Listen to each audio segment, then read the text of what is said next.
Pergunta pra você, quantos copos de água você bebeu hoje? 1, 3, 5? Eu só espero que você não responda que não bebeu nenhum copo. Durante o inverno é normal, né, que a nossa ingestão de água diminua bastante. Mas isso pode ser muito ruim para sua saúde e nós iremos conversar sobre esse tema agora com o Dr. Bruno Benigno. Seja bem-vindo, doutor, é um prazer recebê-lo. Obrigado, o prazer é todo meu estar com vocês aqui mais uma vez no Mulheres. Obrigado pelo convite. De que forma que a ingestão de água prejudica ou auxilia o funcionamento dos rins? Qual que é a ligação? Bom, a ligação é total. Nosso corpo, 70% feito de água. Então, o bom funcionamento do rim, que tem a função de depurar, de limpar o nosso sangue, depende também de um fluxo adequado de água e o sangue numa concentração ideal. Toda vez que há uma diminuição no fluxo, há uma diminuição de água, um fenômeno conhecido como desidratação. E todo o sistema circulatório vai sofrer com isso, especialmente o rim, que vai ter que concentrar ainda mais essa urina. Ou seja, o esforço que o rim vai ter que fazer para funcionar e limpar o sangue de forma adequada vai ser cada vez maior. Então, por isso que é importante o indivíduo estar sempre monitorando a quantidade de água que ingere e que elimina também. A gente vai falar sobre isso, provavelmente. E é verdade que quando eu sinto sede, meu corpo já está desidratado? Que eu devo beber água antes de sentir sede? Completamente verdade, né? A sede já é um sinal que o cérebro recebe e manda para você dizendo que você passou do ponto. Né? Existem sinais que são sinais indiretos, a boca mais seca, a saliva um pouco mais espessa. Geralmente esses sinais eles vêm um pouco antes da desidratação, da vontade da sede, na verdade, mas é sim um sinal tardio. Eu sempre falo para meus pacientes o seguinte, a única urina concentrada que você deveria ter durante o dia é a primeira da manhã, porque você está 7, 8 horas ali em jejum. Né? Passou desse período, a sua urina deveria ser para aquele tom de claro, champanhe, né? aquele tom de guaraná, um refresco ali de guaraná. Se a sua urina está com aquela cor mais âmbar, mais tendendo para a cor de cerveja, de uísque ou mais escura, é um alerta que você pode estar desidratado. Então, nós temos alguns mitos e verdades para seguir esse papo. Eu vou lá. Colocar o primeiro na tela, que são algumas conversas, né, que a gente sempre troca com amigos e familiares. Uma delas é a seguinte, ó, urina com cheiro forte ou cor escura pode indicar desidratação? Pode, na maioria das vezes é desidratação, mas é importante considerar que a urina, o cheiro da urina também é um reflexo da sua alimentação.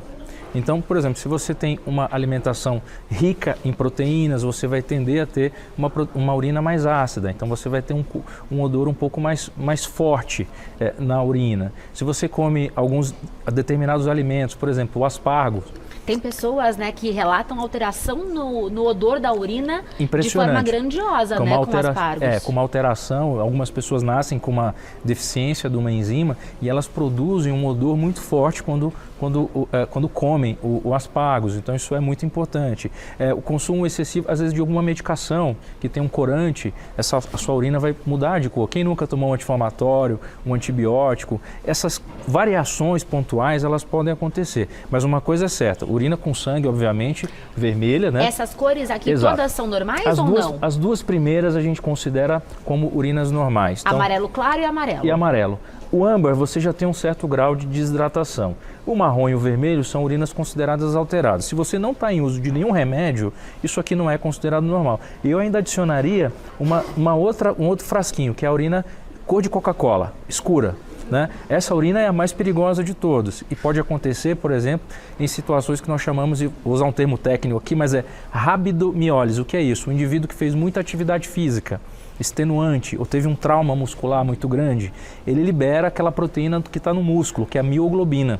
E ela deixa tinto a urina. E é um quadro perigosíssimo. É sério. É sério e o paciente tem que se hidratar. Mas isso acontece geralmente em situações extremas, mas nunca é considerado normal. A cor da urina pela manhã, até qual tom até é o aceitável? Âmbar. Até o âmbar é aceitável. Eu dou uma dica também. Imagina que você acordou 6, 7 horas da manhã, um pouco mais cedo. O ideal é que você vá até a hora do almoço, de preferência de 2 a 3 vezes no banheiro urinar. Isso é é uma regra que funciona, porque você vai a primeira vez em casa, depois lá para as 10 horas da manhã você já se hidratou, foi de novo, e talvez ali antes ou depois do almoço você foi novamente. Então, geralmente, isso é um padrão de quem está se hidratando bem. Geralmente, isso para um indivíduo de 70 quilos, sem obesidade, um peso médio, eu diria para você. Tem uma conta exata de quanto eu devo beber de água por dia, de acordo com o meu peso? Bom, existe, eu acho que vai falar do mito dos 2 litros por dia, isso vem de um cálculo para o indivíduo não obeso de 70 a 74 quilos, tá? Então a gente faz esse cálculo de 35 ml por quilo corporal. E aqui tem um detalhe, se você não está na faixa de obesidade, a gente calcula isso para aquela continha do índice de massa corporal, o IMC. Porém, esse cálculo, ele não é 100% preciso se você está fora do IMC considerado normal, ou seja, se você está na faixa considerada de obesidade. E aí tem uma pegadinha, porque imagina um indivíduo de 120 quilos, vamos colocar 2 indivíduos de 120 quilos. Um tem 60%, 40% da massa de gordura, daqueles 120 quilos. E o outro é um halterofilista, né? Tem só 12% de gordura. Ele vai ter o quê? 88% de massa seca. Quando a gente faz o cálculo para o primeiro indivíduo que tem 120 quilos, ele é obeso, esse paciente ele vai ter que ingerir 2,5 litros, mais ou menos, 2,7 litros. Aí você fala, poxa Bruno, mas é a mesma quantidade praticamente de um indivíduo de 70 quilos? É, porque o que conta é a massa seca.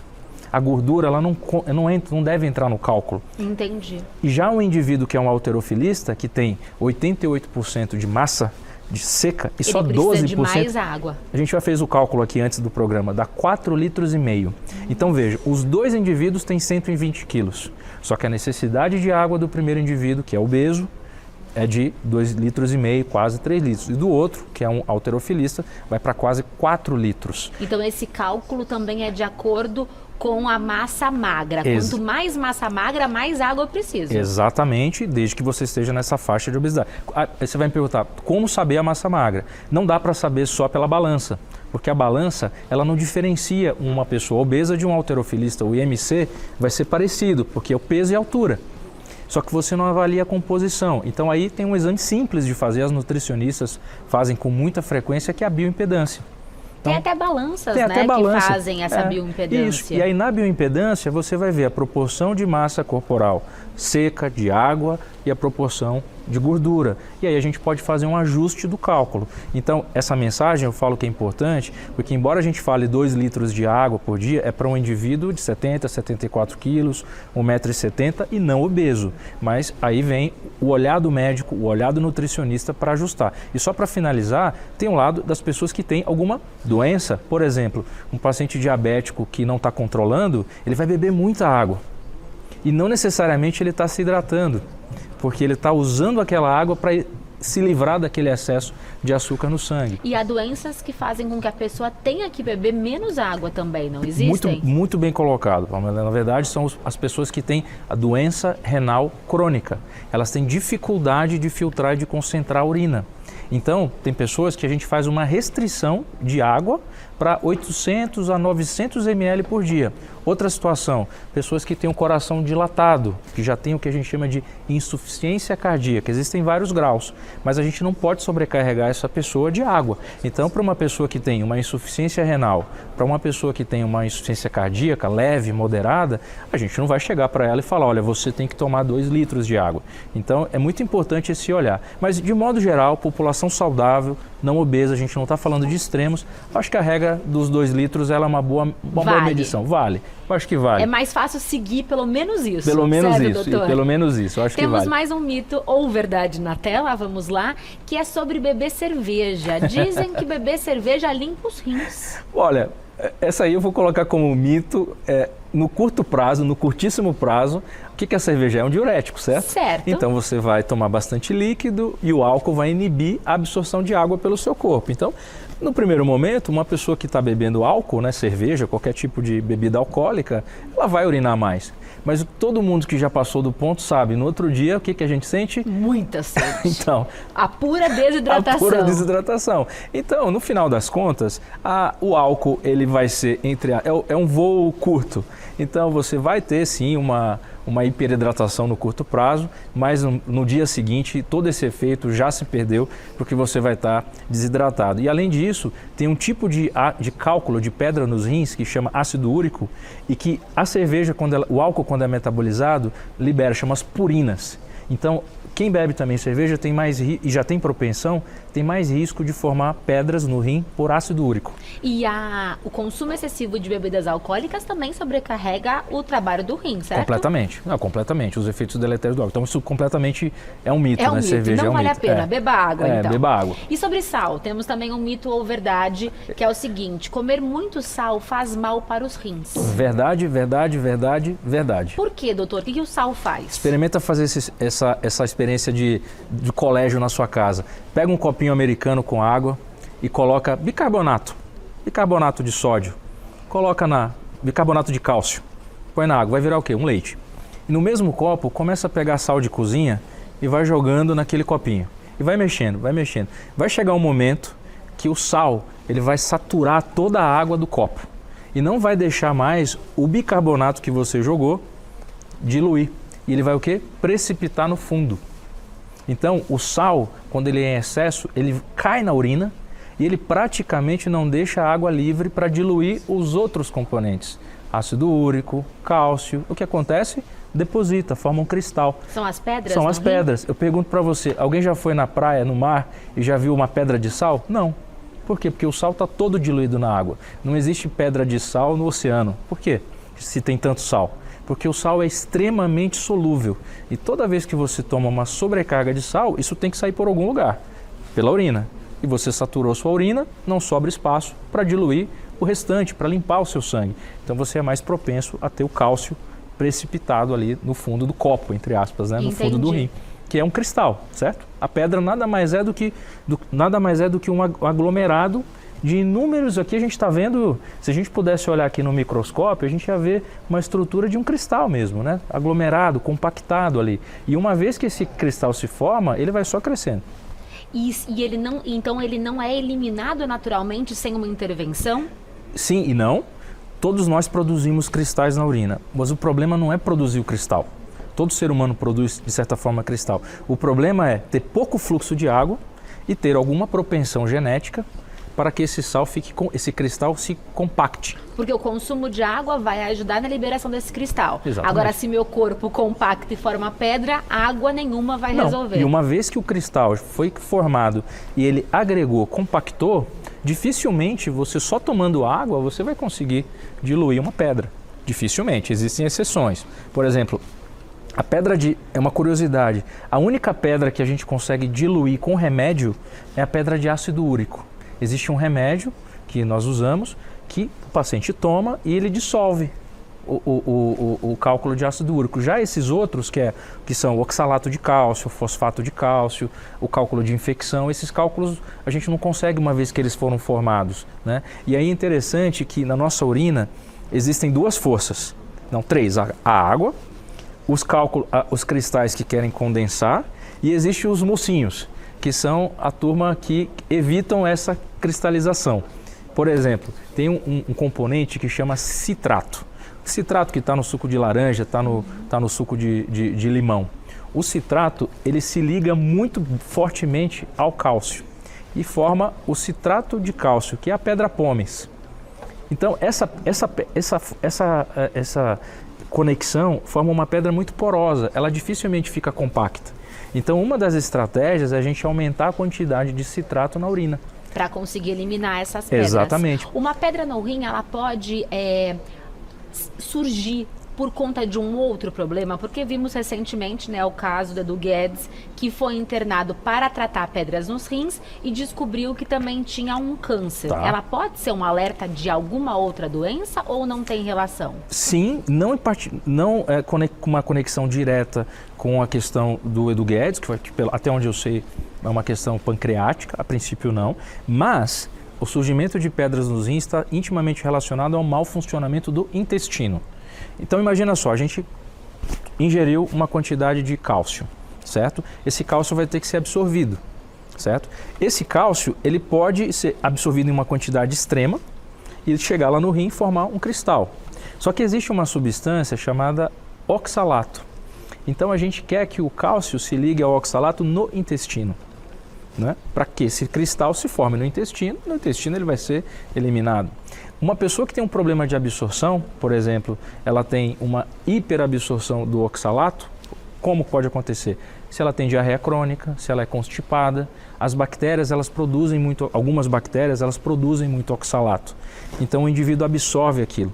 Então tem um excesso de oxalato. Chega no rim, forma o cristal e a pessoa vai formar o cálculo renal. Então, fica aqui de forma resumida. Problemas intestinais como diarreia crônica, constipação crônica e pessoas que passaram por cirurgias bariátricas. Tem relação diretamente tem relação com a direta formação com de o cálculo renal. renal. Mas não se sabe até hoje, não tem uma correlação direta de câncer com cálculo renal. Existe uma única condição que, pouco conhecida até, das glândulas paratireoides. Eu não sei se...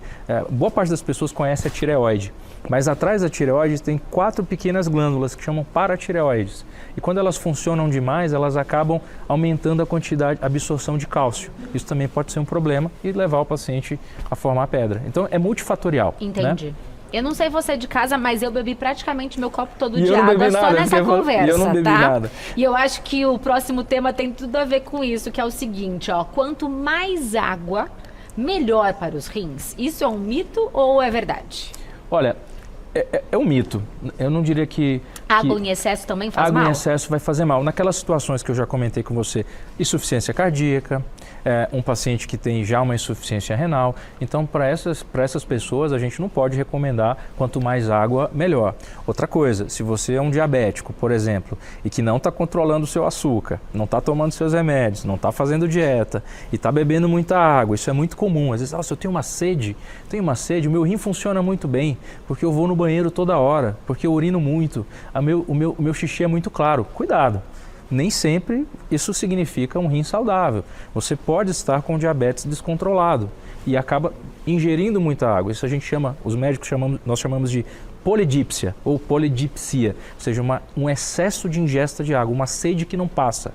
Isso pode ser um sinal de um diabetes. Então a pessoa acha que está bem porque está tomando muita água, que o rim está urinando e na verdade é um diabetes que está descompensado. Então tem que tomar cuidado com essa análise muito direta, quanto mais água melhor. Então seguir aquela regra dos 35 ml por quilo de peso. Então a próxima, que é justamente sobre a cor da urina, acho que já foi respondida. Sim. Se a urina está clara, isso sempre significa que os rins estão limpos ou não, doutor? Não, definitivamente não. Tá? Definitivamente não. Claro que, veja, aqui o tom é informativo, a gente obviamente não quer assustar ninguém, dizer, olha, sua urina está clara, é um problema, vá no médico. O meu ponto é que se você sabe que é diabético, né? Se você tem uma condição, existe uma condição também chamada diabetes insípidos, que são pessoas que nascem sem a produção de um hormônio chamado aldosterona, que é produzido na adrenal.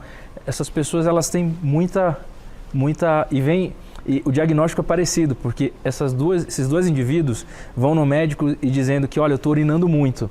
Só que os antigos, né, as formiguinhas faziam volta ao redor da urina, que é o diabético tipo 1, e tem o diabético insípido, que é aquele que urina e não tem tanto açúcar na urina. Então ele tem essa deficiência do hormônio, que o hormônio chama ADH. Eu falei aldosterona, mas chama ADH, que é o hormônio antidiurético. E ele é produzido na hipófise e não na adrenal. Só corrigindo aqui a informação. E falando sobre excesso de urina, a pergunta da Jordana é bem interessante. É normal urinar 2 ou 3 vezes durante a noite? Sim, a Sociedade Internacional de Urologia, ela fala que até 2 micções noturnas são consideradas normais, desde que essas 2 micções não atrapalhem a qualidade do sono. Por exemplo, se você é um indivíduo que nunca acordou à noite e passou a acordar uma vez à noite e aquilo ali traz uma dificuldade para você dormir, aquilo não é normal para você.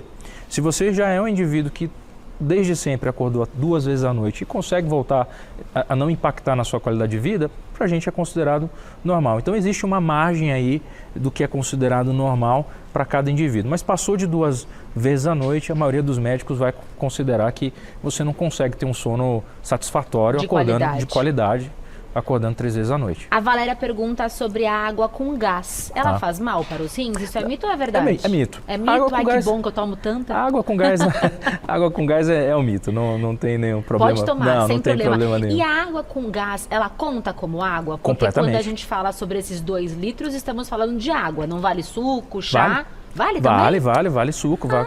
que bom. Líquidos, 2 líquidos. Claro que aí a gente tem que ter um parênteses, né? Se você falar, líquidos, então eu vou tomar refrigerante, né? Mas se você olhar lá nas informações nutricionais do refrigerante, quantidade de sódio lá em cima. Então veja bem, você não está tomando só água, você está tomando sal também, sódio.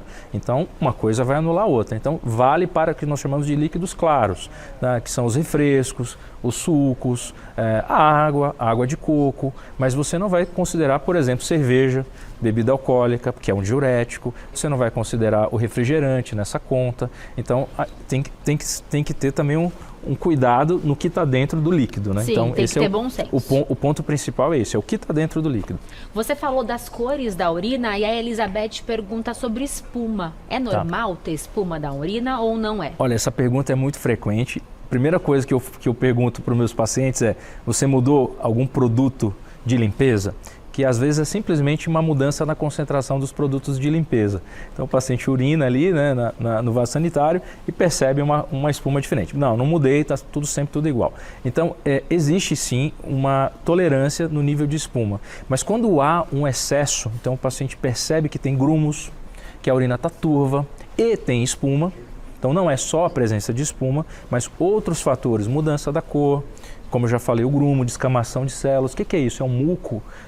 Minha urina está turva, não está clara. Isso não é normal, né? E uma das condições que pode levar a esse aumento de espuma na urina é uma síndrome chamada síndrome nefrótica, que é a perda de proteínas na urina, e que isso pode levar também a um aumento da espuma. Mas ela não é um sinal que eu diria que é diagnóstico. Toda vez que eu vejo urina na espuma, 100% das vezes o paciente está doente. Não, isso não é a verdade. Mas em excesso e junto com esses outros comemorativos, a gente dá atenção e valoriza. Hoje pela manhã o Júnior Lima compartilhou nas redes sociais um vídeo falando justamente sobre a síndrome nefrótica, que foi o diagnóstico que a filha dele recebeu e ele fez esse alerta. Vamos compartilhar então o vídeo para que a gente entenda o que aconteceu com ela e converse sobre isso. Há pouco tempo atrás, a gente começou a suspeitar que a Lara estava com uma alergia. Então, o olho dela inchava, a gente levou em médico, em alergista, em pediatra, chegou a tomar medicação para alergia. E aí a gente começou nessa investigação um pouco interna de o que será que está causando isso. Com o tempo, a gente conseguiu o diagnóstico de que, na verdade, a Lara estava com uma doença chamada síndrome nefrótica. É uma síndrome que afeta os rins, é muito sério. Se não tratado, o tratamento é muito intenso, com um remédio bem forte. Nem toda criança responde a esse tratamento, então a gente passou por um período muito tenso, em que a gente não sabia como é que seria. Graças a Deus, a Lara respondeu bem ao tratamento, ela tá super bem, tá se recuperando, tá em remissão. Então a gente tá falando de um lugar já um pouco mais tranquilo e aliviado. Exato. E confiante, mas falando muito de um lugar de alerta também, para vocês saberem que isso existe. A síndrome nefrótica, ela é muito mais comum do que a gente imagina e muitas vezes ela é confundida com alergia, que é o que aconteceu com a gente. Então pode dar inchaço nos olhos, inchaço no corpo, pode deixar a urina mais turva. Essa doença, ela começa com o tratamento que a Lara tá fazendo, que é um tratamento muito forte, com altas doses de uma medicação. Se a criança não responde, existem outras etapas. Como o Ju falou, a Lara está respondendo a essa etapa do tratamento, mas ele é um tratamento longo e essa medicação faz com que ela fique muito imunossuprimida. Com a imunidade comprometida, portanto, assim, vocês não estranhem porque provavelmente vocês vão acabar vendo a gente por aí com máscara, em lugar onde tem muita gente, que a gente realmente não pode trazer nenhuma virose para casa, porque isso pode atrapalhar todo o tratamento, fazer a coisa voltar a estaca zero, enfim. Então, a gente precisa muito cuidar para que ela fique o mais protegida possível. A gente tem uma previsão de tempo desse tratamento mais forte ser feito, mas é uma condição que exige um cuidado a longo prazo. Influência extremamente positiva que esse casal realizou, porque eu, por exemplo, até essa manhã nunca tinha ouvido falar nessa síndrome, que ela é rara, mas como eles trouxeram, acontece, é comum e é grave. O que é exatamente a síndrome nefrótica? Nefrótica. Bom, concordo com você. Primeiro, um serviço social mesmo, coragem dessa atitude de compartilhar isso, uma questão muito íntima. E a síndrome nefrótica, de forma bem direta, é quando o indivíduo, criança ou adulto, perde proteínas que estão no sangue numa grande quantidade na urina. Então, basicamente é isso. Imagina que o sangue, ele é filtrado, ele passa por uma peneira. Ó. A gente fez esse vídeo aqui 3D, mostrando para vocês aqui o rim esquerdo. Então, essa é a ureter, que é o que coleta o rim. Nesse quadradinho tem as papilas renais. A gente vai dar um zoom agora de 400 vezes para mostrar para vocês a unidade, que são milhões dessas unidades, chamadas néfrons. Então, vocês estão vendo essa bolinha aí? É por onde o sangue entra e dentro dessa bolinha que parece uma cebola, ele vai se ramificar e vai ficar poroso. Tá travado um pouquinho a imagem. E o sangue vai ser filtrado sob alta pressão. E existe uma membrana, que são as células chamadas células justaglomerulares. Elas funcionam como dedos, que deixam passar só pequenas partículas. Então aqui a gente cortou, aumentou 1000 vezes, vocês veem o sangue passando, e aí no meio entre os vasos a gente vê essa geleinha, que são essas células justaglomerulares. Elas têm a função de deixar passar só o que não é benéfico para o nosso sangue.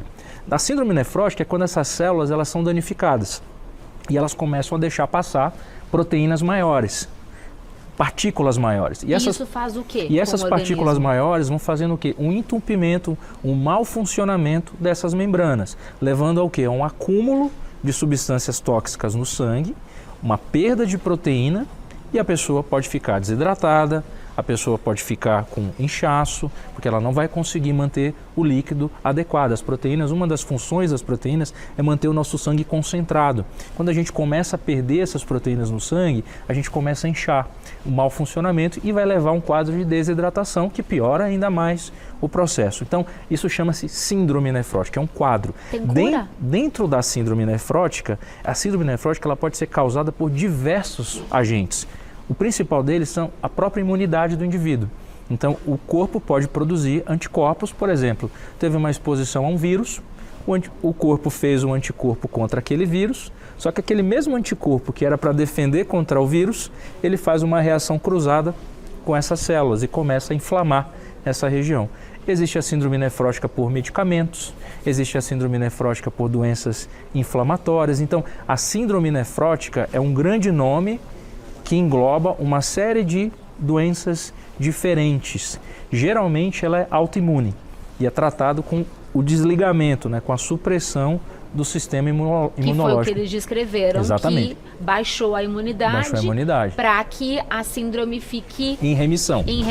Exatamente. Mas pode voltar então. Caso não, geralmente quando não tem resposta, o médico precisa saber de fato o que está acontecendo nessas células. E aí pode ser indicado uma biópsia do rim para olhar no microscópio e tentar entender se é uma outra causa menos frequente. E aí tomar a atitude adequada. Quem trata esse tipo de condição são os nefrologistas.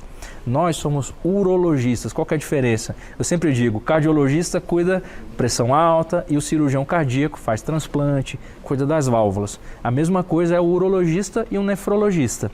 Como esse é um problema da filtração do rim, quem é o especialista nessa área é o nefrologista. O urologista entende muito bem dessas questões, mas nós tratamos também questões cirúrgicas, do ureter, da bexiga e tudo mais. Então nós trabalhamos em conjunto em situações como essa, mas o protagonista eu tenho que dar os créditos aqui aos meus colegas nefrologistas, que são os experts nessa área. Já que falamos de criança, só para finalizar esse tema, a pergunta bem pertinente da Patrícia aqui no @Gazeta Mulheres, qual que é a quantidade adequada de água, de consumo de água para criança? Falamos do cálculo, né, para adultos, e como calcular o consumo das crianças? O consumo da criança é um pouquinho menor.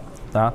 Para adulto a gente falou de 35 ml por quilo. Para as crianças, pelo fato delas terem uma composição corporal de gordura maior, ela é um pouco menor, ela vem para 20, 25. Mas tem um outro detalhe, as crianças geralmente são muito mais ativas do que os adultos. Então, embora a necessidade basal fisiológica, ou seja, uma criança parada e um adulto parado, a necessidade de água é um pouco menor. Agora, na prática, eles acabam necessitando de mais água porque são infinitamente mais ativos do que nós. Vão transpirar, vão falar, então depende muito da faixa etária também, do momento daquela criança. Por exemplo, um lactente vai ter uma necessidade de ingestão de água muito grande. Já uma criança jovem ali, de 8, 9 anos, a necessidade é diferente. Então, os pediatras, eles ajustam isso de acordo com o estágio do desenvolvimento da criança. Isso varia, não é uma constante, porque afinal de contas é a fase da vida que o nosso corpo mais muda, né? Sem dúvida alguma. Você vê uma criança de 1 ano, 2 anos para outra, é outro indivíduo, né? É completamente diferente. Meu filho de um ano e meio fala mamãe, papai e água. A água ele sabe falar. Ele fala água o dia inteiro. O copinho dele tem que estar sempre à disposição. É isso mesmo. Muito obrigada, doutora. É sempre um prazer recebê-lo. Explicações claras, diretas, muita informação pra gente. E você encontra mais no @dr_benigno. Dr_benigno. Até a próxima.